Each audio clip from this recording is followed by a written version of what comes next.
Tonight we kneel at the altar of the magnificent Freddie Mercury. His cock was huge.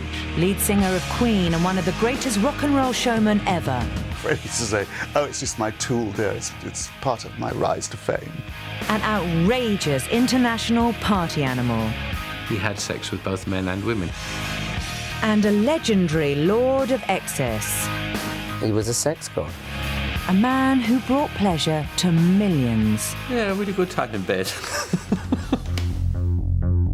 One of Britain's best-loved pop performers, Freddie Mercury's love life was one of his best-kept secrets. But tonight we uncover the very private life of this very public persona through the friends and lovers who knew him best. Freddie Mercury was a serial faller in lover, always looking for love, the love. And we discover how his quest for true love inspired some of the greatest rock anthems ever written. Born in 1946 on the exotic island of Zanzibar off the east coast of Africa, Freddie Mercury came into the world as Farouk Bulsara. A stint at a strict boys' boarding school and an alarming overbite earned him his childhood nickname, Bucky. He would have been called Bucky. We've got a particular characteristics of protruding teeth, and obviously he had prominently protruding teeth. The son of a civil servant, in 1964, Freddie was relocated with his family to fun-filled Feltham in Middlesex. If he'd had his way, he would have been born aged 18 in Feltham. Young Freddie was ready to sink his teeth into swinging London. His only dilemma, which way was he going to swing? At college, Freddie went out with a very beautiful girl called Rosemary Pearson. His sexual relationship with Rosemary was did not have a happy outcome. His performance in bed was imperfect, shall we say. He was on the wrong track. But he was sure about one thing. He was going to be a superstar. So Farouk Bulsara changed his name to Freddie Mercury. He joined a band, sharing his rock dreams with pretty boys Brian and Roger, as they dandied around London's Kensington Market. When Freddie and Roger were on Kensington Market with a very small gentleman's outfitters, they were widely known as a pair of old queens. It's entirely conceivable that that's where the name came from. Most people just thought it meant Queen as in the Queen of England. Didn't realise it meant a gay man. They always insisted, no, it wasn't just a gay thing at all. And of course the other three are not, and to my knowledge, never have been. I just thought it was a great name. And I automatically thought about was our lovely Queen, you know, or our lovely Queen Mum, rest her dear soul. Queen or no queen, before you could say cross-dressing rock god, Freddie had bagged blonde beauty Mary Austin, with whom he was to spend the next 6 years. Freddie and Mary were in love. I mean, they were a very close couple. They did everything together. He was certainly absolutely besotted with her. She was beautiful and very sort of ethereal. Very sweet, domesticated little couple. She was very shy, just really the opposite of Freddie, whereas Freddie was quite happy to be the centre of attention. She really didn't need to be. So in that way, they complemented each other.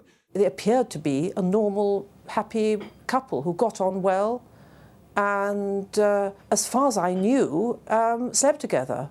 I didn't inquire. She was the one person in his life that he truly trusted.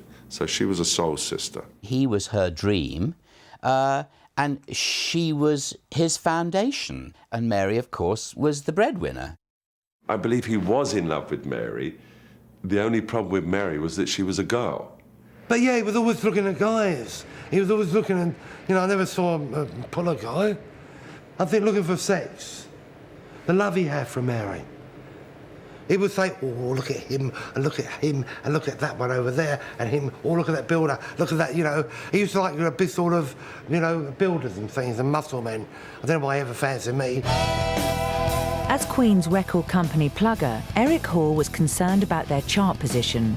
Freddie, though, was more concerned with Eric. He used to be infatuated with me, I don't know why. But was I his type? I assume I must have been. Freddie was a man's man, and I think Eric was a pretty tough little Cockney lad. We went to Radio Luxembourg, and we stayed at this Holiday Inn hotel. he jumped into bed with me, and I thought, get out, you schmuck.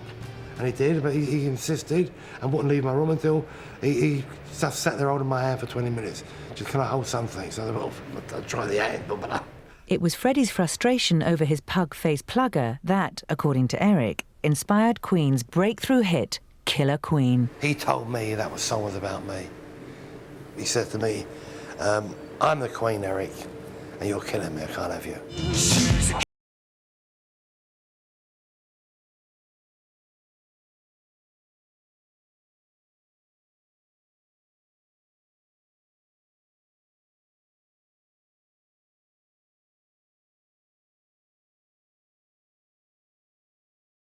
Rightly was he keeps Moët Chandon in his fancy cabinet. I used to keep champagne in my...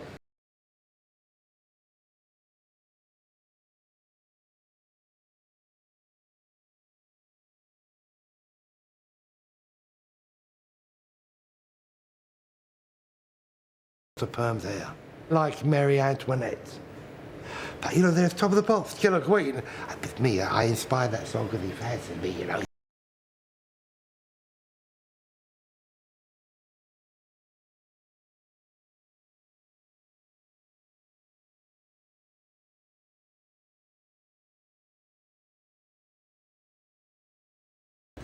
The most he ever achieved was when he held my hand. I think my hand anyway. Coming up, Freddie finally comes clean with a man. Freddie grabbed me and kissed me, and I was so shocked.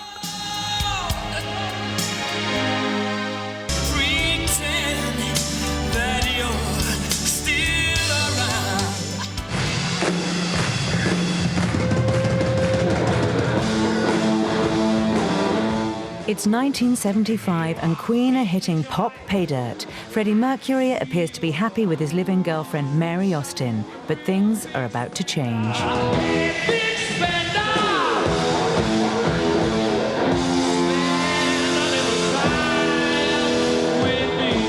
Freddie grabbed me and kissed me, and I was so shocked because it's like, you know, I don't kiss people I don't know. Not in those days, anyway.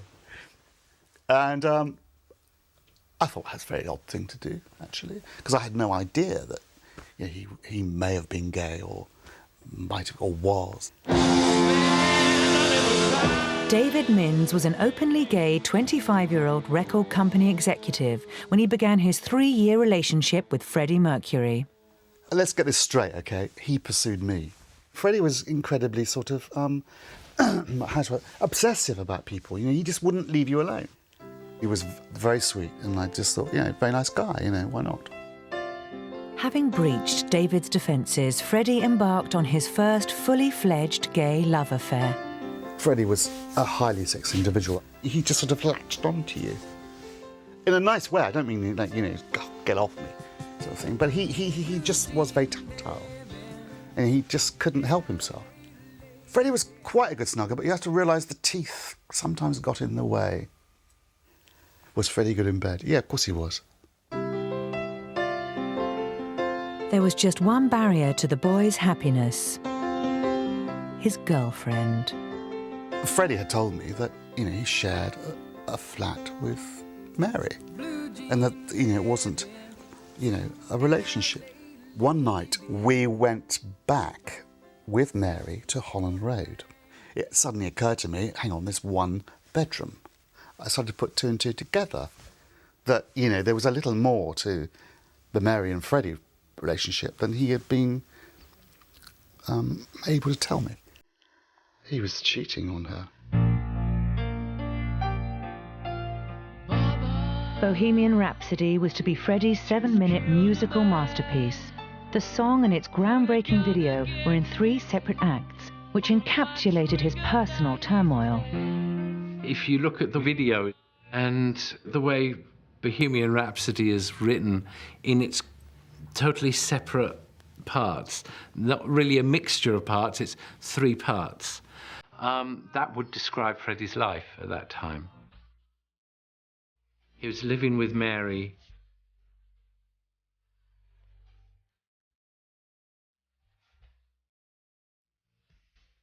He's coming to terms with his desire for men. Easy come, easy go, will you let me go? Bismillah, no, we will not let you go. Let him go! And his actual sleeping with men. So you think you can stop me and split my eye? Once Bohemian Rhapsody hit, that was what changed everything. That was when he, I suppose, threw all caution to the wind and became what he felt he was sexually. It probably contributed to his realization of himself as an individual, which meant he didn't need Mary in the same way. She noticed that he was staying out more suddenly, and she actually did think he was seeing another woman. After a few months of relationship, he told her that he was having a relationship with me. And he sat down and said to her, Mary, I think I'm bisexual, and I think I have to be fair to you. I think we should part. It's not fair on you. And she, with her intuition, said, Freddie, I don't think you're bisexual. I think you're gay, and I do understand, and I hope we can always be friends. And through that honesty of that moment, they remain friends for the rest of their life. So with Mary's blessing, Freddie got into the swing of gay love. I think he was in love with David, absolutely, yes. So that's, yes. And I think David was in love with him. And for Freddie, the love of a good man was something to sing about. Freddie, deep down, has very traditional values because he wrote that song, you know, Good Old-Fashioned Lover Boy, which, you know, was about our relationship.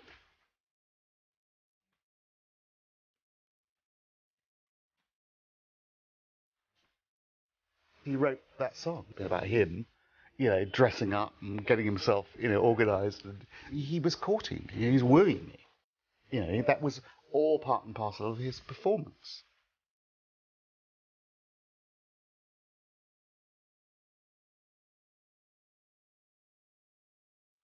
But if Freddie hinted at his sexuality in song, he wasn't about to come out in print. Freddie knew damn well that Fleet Street was waiting to pounce. I mean, you don't have a band called Queen and ponce around London with black painted nails and not know that somebody's going to be looking at you, and all eyes of Fleet Street were on him. He loved to keep everyone guessing.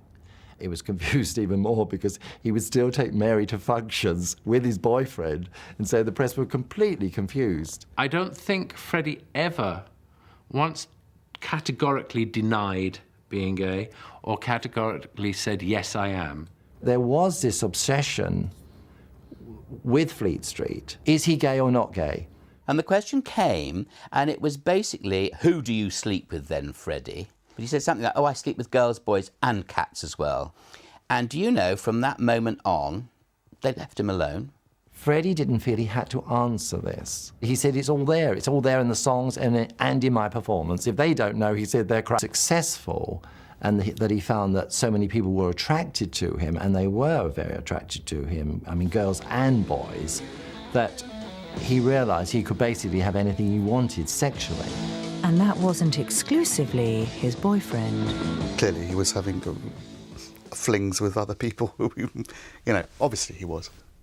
And when Freddie met a 27-year-old American sous chef called Joe Finelli, David's days were numbered. I got a couple of phone calls that he'd fallen in love with somebody else or found somebody else. And that was another one. Freddie came back from America after a long, arduous tour, came round to the flat and announced that he'd found somebody else, and which was Joe. He actually said to me one day, but I have enough love for you all, don't you understand that? And I guess, in a way, he'd hoped that I would respond in the same way that Mary had responded when he told her about me. And I think he got that wrong. It broke my heart, really. With David out of the picture, Freddie set up home with Joe Finelli, who became the next Mr. Mercury. Joe was a very, very sweet, naive kid from America. He uprooted them from their life, dragged them into his lifestyle and expected them to get on with it. Joe found it unbearable, I think. Joe could not function in that Freddie world. Though the relationship collapsed, big-hearted Freddie found Joe a job as his personal chef. Like Mary before him, Joe was to remain a close friend. With his ex back home hard at work in the kitchen, Freddie went out on the town with his extended family of friends. Those 3 or 4 years, it was a blessed, perfect time to be young and gay in London. It was great, great time of searching for sex. And then heaven, of course, was where we lived. We're gonna take your mama out all night, yeah, we'll show her what it's all about. The love from friends was paramount for Freddie. We were like a family. We did support each other hugely. When my mother died, he took over the role of my mother, and he called himself my mother. He made sure he organised my Christmas and my birthdays. Called himself mother because, like, he considered himself the mother of the family, you know? We all had girls' names as well, you know. I mean, Melina Mercury. I was Bridget the Midget, I think. Wasn't very kind, was it? Sarita Straker. Mine was Phoebe. I was called Daisy in the 70s because I used to wear pink cowboy boots. I was Sophie. Monster Sophie, probably. I was the black bitch. But for Freddie, it wasn't all girls' names and glad rags. There was also the serious business of looking for love. He wasn't promiscuous in those days. We were. You know, I was rampantly promiscuous. He was a very rather sweet, old-fashioned, oh, Freddie, have you met John? Oh, hello, John. Let's fall in love and go to Habitat together. Freddie Mercury was a serial faller in lover. He fell in love and he wanted them to last. Unfortunately, a lot of the people didn't want them to last. They wanted what they could get. It was so important to him that he fell in love with somebody throughout his life. So he wrote a song advertising his needs.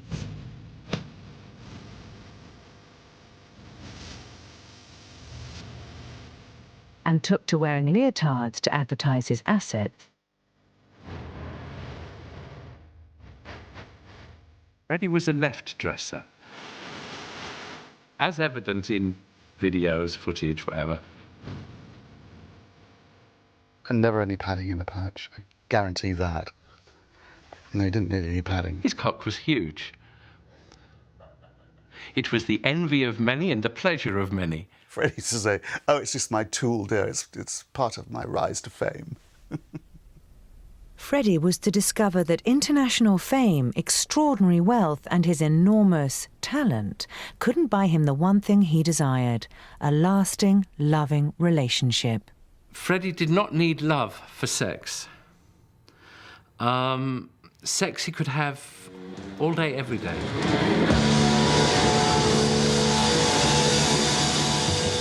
As one of the biggest rock stars on the planet, Freddie was able to indulge himself in the global sweet shop of love. The touring was Freddie on his sex safari in the nights, following the little bit of work he had to do beforehand. Usually with Freddie, touring, whatever, it was the 3 Fs. Find 'em, fuck 'em, forget 'em. One night I saw him in Japan, but when he picked up his first Japanese guy, I probably even helped. 85% of the time, Freddie would bring someone home for sex. Even seeing a taxi driver on the way home and the limousine was turned round and it was follow that car. Above all, Freddie wanted to have fun. We sort of met up in his suite in the morning, and there was this hat, a cowboy hat, sitting in the sitting room section. And Paul Prince said, well, what's this? What happened? He said, well, when it was hard, I got him to put the hat on it and walk around the room. Freddie's parties, of course, were probably some of the most famous parties in the world. There were naked women every place. Oompa bands, midgets. It was just unbelievable. I was having sex under the banquet table. It was great. One I remember in Frankfurt, the band hired a brothel. Out of the kindness of their hearts, the band paid all the girls half price, so that anybody who wanted could go with them, and they would only have to pay half price for them. There were people creating sexual acts in like a big fishbowl. It was a wild party. It was a pool in the back, all indoors, in the basement of this huge office building. And they threw this giant party, and Fred showed up with Phoebe, and they all wound up naked with all the hookers in the pool. It was hilarious. By now, Funtime Freddie had discovered a new party accessory, cocaine. Those were very naughty times for some of us, and there was a lot of rampant, jollification, you might say, going on. Freddie loved a good time. He found cocaine helped him have a good time. But saying that, he didn't always have to have good cocaine to have a good time. Well, it is great fun. It is great fun to have a little something up your nose. Not all the time, though.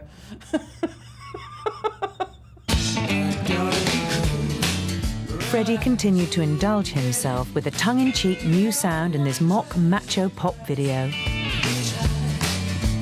Freddie loved that song. I mean, it was like a tribute to Elvis. It was Grease. It was everything rolled up in one. That's why the video, Freddie's fantasy there was not specifically the man, it was the motorbike. And Freddie's motorcycle madness went into overdrive on a visit to an LA gay biker bar. At that time, I had a Harley Davidson, and I think that's what, when he made the connection, that's what made him interested in me. 32-year-old barman Vince Gioeli met the man of his dreams in the notorious LA leather bar, The Spike. I was in a club playing pool, and I had seen Freddie in a video, but I said to my friend, I said, God, that guy is really hot. And then 3 weeks later, here I am in bed with him. I just couldn't believe it.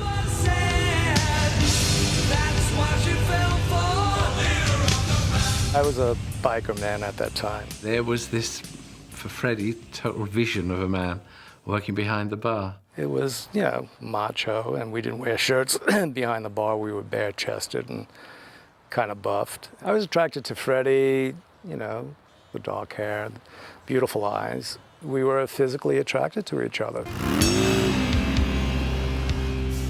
It was very special, and that, it's very tender and very caring.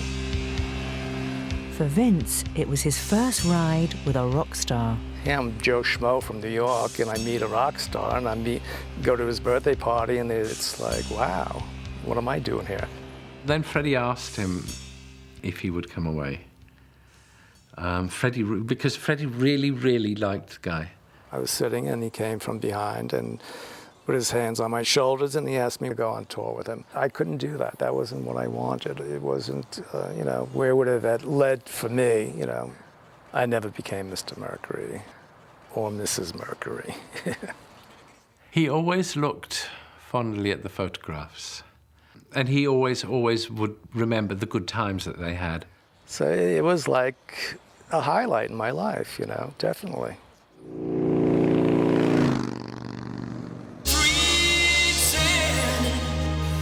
Coming up, Freddie grows a tash. I would not date anybody who didn't have a mustache. And falls for a lass. He's not predictable at all, is he, this boy?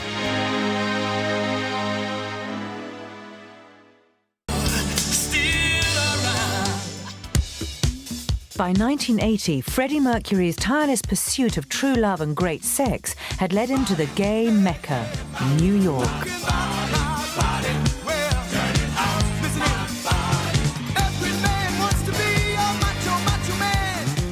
Freddie fit perfectly into it. I think he found a missing part when he came to New York and discovered the club scene. Freddie seemed very comfortable in New York because he could walk down the street, and many people in America did not know who he was. I think Freddie liked all the clubs in New York because there was certainly a variety. Fred always had straight bodyguards who would come back with stories that would, it was kind of like telling tales around the campfire. He'd tell us stories about the mine shaft and the manhole and the Crisco disco, and we couldn't go to sleep. There was a place called the Anvil on the West Side, which was probably the heaviest gay bar that ever was, and it was, at times, a little bit too heavy for me. Girl, I wanna take you to a gay bar. I wanna take you to a gay It was a chance encounter in the Anvil with Glenn Hughes of the Village People. that was to change Freddie Mercury almost beyond recognition. I think Glenn invented that look, but Freddie made it his. So it was out with the leotards and in with the leathers. But for Freddie, there was still one missing macho ingredient. Freddie saw the scene and immediately had to grow a mustache. When I first saw him with the moustache, I burst out laughing, but this was the look. Well, we were all convinced it was a ploy to hide his teeth. We don't know quite where the idea of the stash came from until we saw the kind of, you know, the group that he was hanging out with. They all had mustaches. Everyone had a mustache. At that time, I would not date anybody who didn't have a mustache. Oh, there's all kinds of names for them.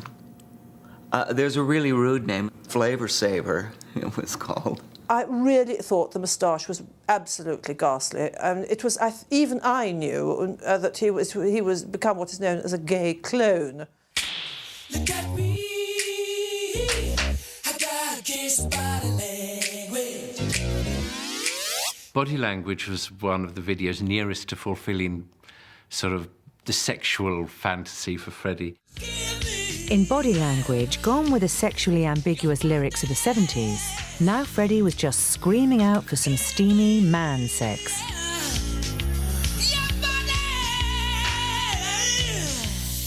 He couldn't get into S&M or anything like that. He had no interest in that. But the look was good. And the new look had the desired effect. I think he grabbed me on the back and said, "Hey, come here." And we had been giving each other eyes. Freddie's next love, for 3 hours anyway, was a man called Thor. He was cute to me, with his little mustache and stuff and short hair. Yeah, that's the look I liked. And it was about 6 o'clock in the morning. And we negotiated and decided to go back. I started asking him questions then because I said, "What's the limousine in back of us? Why is this big suite? Who are you?" And then he told me he was with Queen. I said, "Oh, wow, that's pretty great." You know, but I wasn't like, you know, I wasn't all starry-eyed. We decided that we were going to maybe have some fun. But for once, the consummate showman couldn't rise to the occasion. Freddie's what you would call well-endowed. But you have to remember that we had been partying very hardy, and these were the days before Viagra. We had difficulty getting hard-ons, is that? I think we both understood that it was not going to be a sexual relationship already. Thor came up to us, the whole road crew, and said, "Hello, I'm Thor." And we said, "I'll bet you are." Well, actually, we went from a one-night stand, which usually ends with the one-night stand, to becoming very good friends. In New York, as he had in London, Freddie surrounded himself with a family of friends, Thor and his 3 chums, Lee, Joe and John. Freddie called us his daughters. And Mother Mercury and his girls were soon hitting the bars and hitting on boys. We would go in as a group. If we didn't like anybody there and we sized up the crowd pretty quickly, we just moved on to the next, left all the drinks completely untouched and moved to the next place. Sometimes it was about 4, 5, or 6 bars that we'd hit until we found some good-looking guys. He liked stocky men, something to hold on to, and he would call them my barrel. You look at Rod Stewart and his long-legged blondes, and you look at Freddie and you have these sort of chunky, short dark hair and moustache. Freddie loved little chubby men. It would appear that he did have a penchant for Burt Reynolds type. He found New York as a place where he could trash around a little bit, but of course in the back of his mind he was always looking for somebody. In regards to who might not have been the best choice for Freddie, I would have to think Bill. In 1982, Freddie embarked on a tempestuous year-long affair with New Jersey native Bill Reed. He was the most violent person that I've ever seen with Freddie. Freddie and Bill would get into these passionate arguments that Freddie really kind of got off on. He enjoyed the fight. Freddie's lovers provided the conflict that Freddie needed for his creative juices. They got the juices bubbling. But with Bill Reed, the arguments began to have a negative effect. He literally bit Freddie here the night before the Milton Keynes concert, which was one of the biggest that they'd done in Britain at that point. Freddie just had one too many fights with him, and that was the end of Bill Reed. But violent boyfriends were the least of the gay community's worries in 1980s New York. A frightening new virus was emerging and people were dying. Some people, it made them party harder, and some people, it made them withdraw. We still were partying. At that time, we thought it was caused by this inhalant called poppers. We really did. We thought that's what caused AIDS. In the oppressive climate of AIDS-stricken America, Freddie put on a brave face and a big bra and belted out his anthem to personal liberty in the ultimate fantasy video. Screen in Angora with these big boobs. I thought, oh, Freddie, what have you done? Most of Middle America wasn't happy, let's face it. And it killed Queen. I absolutely stone dead. Just a gigolo. So Freddie turned his back on America and set off to seek inspiration for his first solo album in Munich. The German, yes. He was fascinated with Germany at the time. He got to know the bars in Munich. It was a wild city.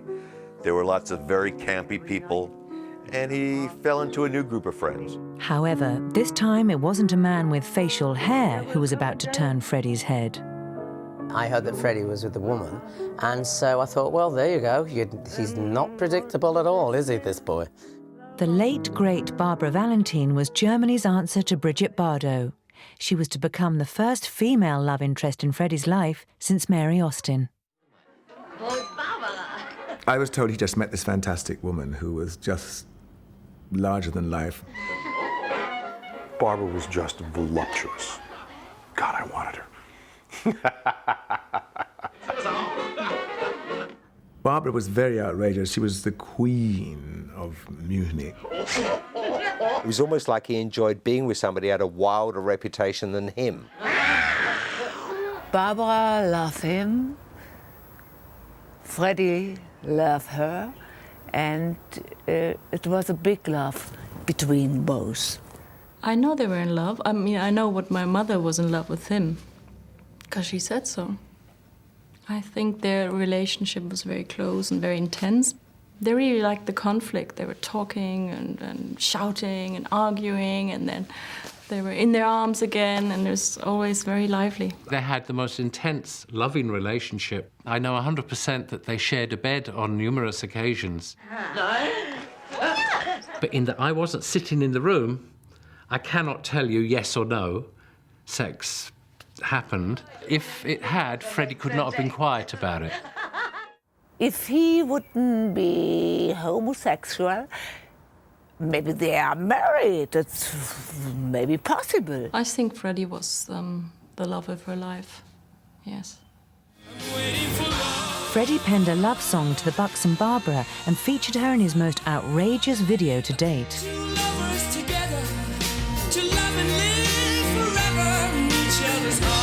The band hated it. I mean, if you look at the video,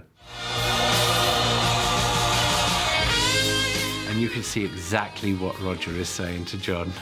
You see the look, and it says, look at this fucking mess. Brian and Roger and John just look lost in that video.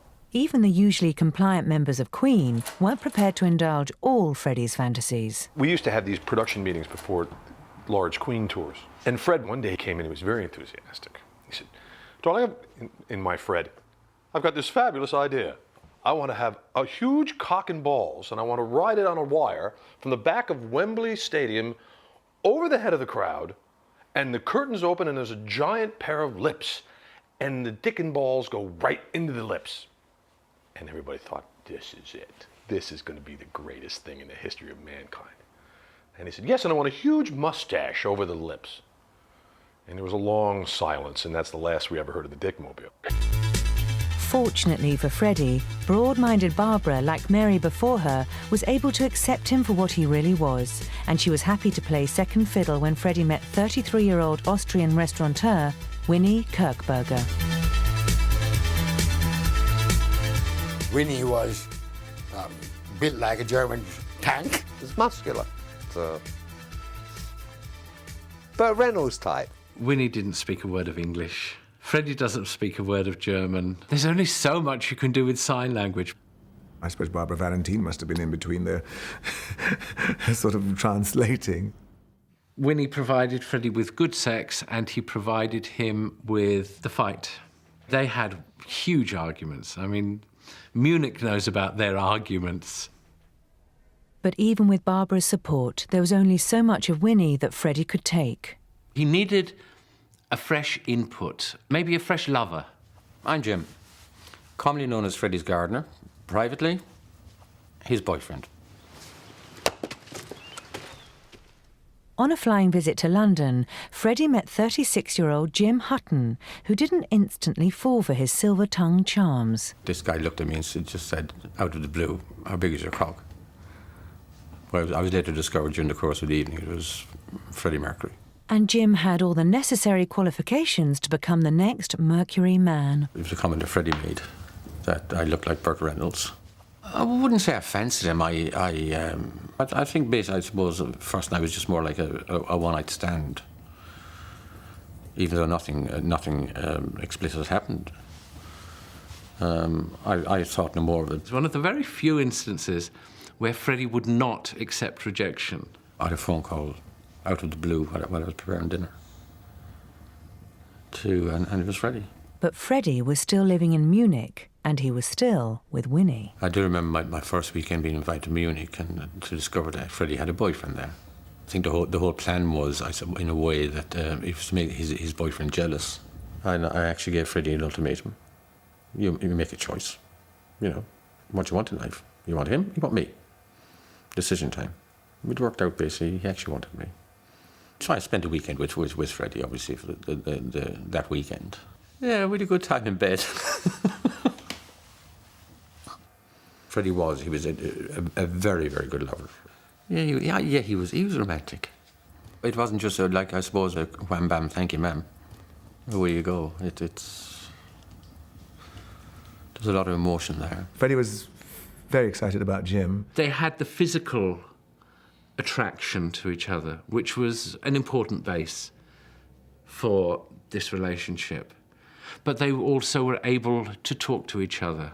I mean, it lasted through to the end of Freddie's life. I think that Jim was the closest that Freddie ever got in regards to having a relationship that compared to what he had with Mary.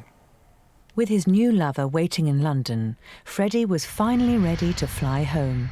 But before he burned his bridges, he decided to host one last almighty party to bid Auf Wiedersehen to his German friends. Freddie wanted to immortalise on video his debauched parties, if you like, for that track, Living on My Own. It was just like a Roman orgy, you know. Living on My Own was a very appropriate song for Freddie because I sensed many times that he was quite lonely.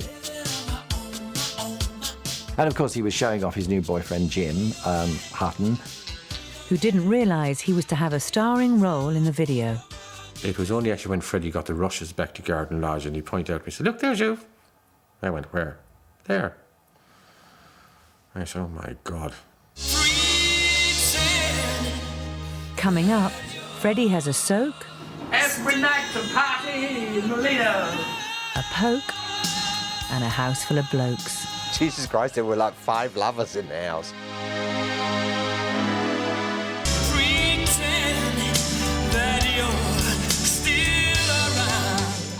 It was 1985, and Freddie Mercury had finally found what he had been looking for all his life. I wanna be loved by you, just you, and nobody else but Always looking for love, the love. I think he found it with Jim Hutton. I heard the story, yeah, he'd met Jim and met him at a bar one night, and next thing Jim was living at the house and Jim was the gardener. We loved each other. I mean, might not have been the most conventional of loves, you know. But yes, we did. Freddie meeting up with Jim happened at the best time possible. Because you look at the performance on Live Aid, and you see Freddie so full of energy. Freddie is bubbling. Freddie... It's basically me saying, that's my man there.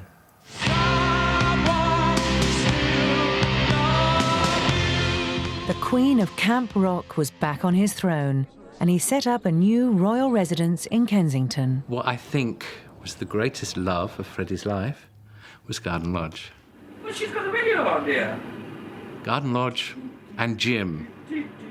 It probably was the happiest time in life, being at Garden Lodge, because, I mean, he loved the house, and he'd put a lot of care and things into getting the house right and what he wanted to do, and it was to his taste. There are 5 toilets in this muse. Oh, really? 5? And he must think I'm under crap all the time. In the nicest way, I suppose you could call Garden Lodge like a French farce. I mean, Jesus Christ, there were like 5 lovers in the house. But they were all gay, and they were all his friends apart from the cleaners. It was a functioning royal residence where everybody had their role. Jim, the lover, he did the garden and the bed department. Then there was Joe, his ex-boyfriend, who then became his chef. Mary, his longtime partner, was the Chancellor of the Exchequer of the house, the Comptroller. And then Phoebe, who did everything else. Freddie was Queen Bee, and that's it. It's my court, it's my house, and everybody toed the line, cats and all. Every night a party in Molina's mansion. Everybody would come back after dinner to Freddie's house. And we'd just all sit around the piano and just sing.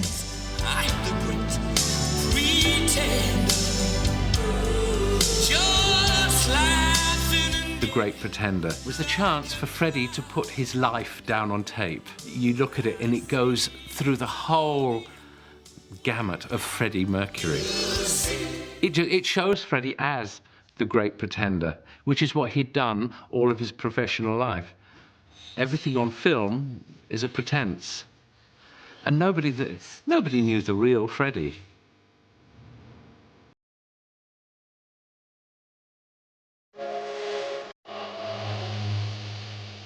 By 1987, the Great Pretender was concealing his biggest secret, one that he only shared with his closest friends.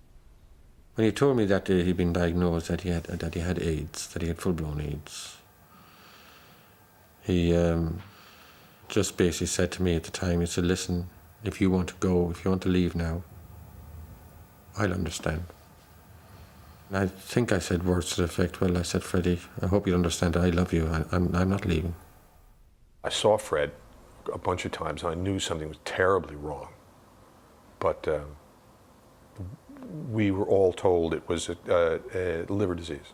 Through the whole period, I think the band were extremely supportive. I think they also guessed he hadn't told them either. For 4 years, Freddie had bravely battled against AIDS, continuing to produce some of his greatest work. But with the recording of The Days of Our Lives, he knew that the fight was finally over. When I actually look at the Days of Our Lives, I actually reflect back on mine and Freddie's lives. Those were the days of our lives. I think it's a video of reminiscing about your life. I went to the last, I suppose, day of the shoot of The Days of Our Lives. I was just sitting down beneath them. When he finished singing the song with the words, I still love you, and just going, and he was actually looking down towards me at the time, and a little grin. Ultimately, it's to everyone, but I suppose that I picked it up that was to me. I still love you. I still love you.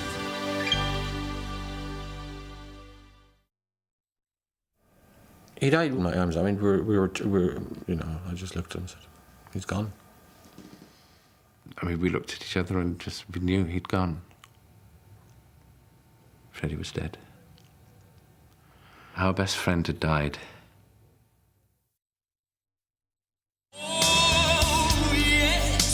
Freddie, Mary always came first. In a way, whatever it is, she was his wife. Marriages don't last more than 5 years in show business, and she was there for over 23 years.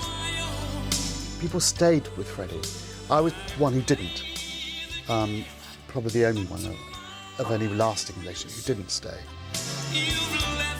My fondest memory of Freddie is really just his warmth and his sense of humour.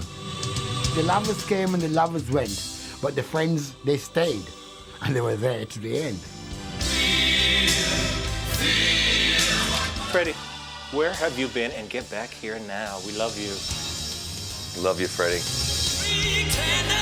On reflection, I think I could say yes, I was in love with Freddie. I would never in a million years have had sex with him, but yes, I loved him. I would actually like to think that if Freddie was still alive today, because we loved each other so much that, yes, we'd still be together. He was love of my life, yeah.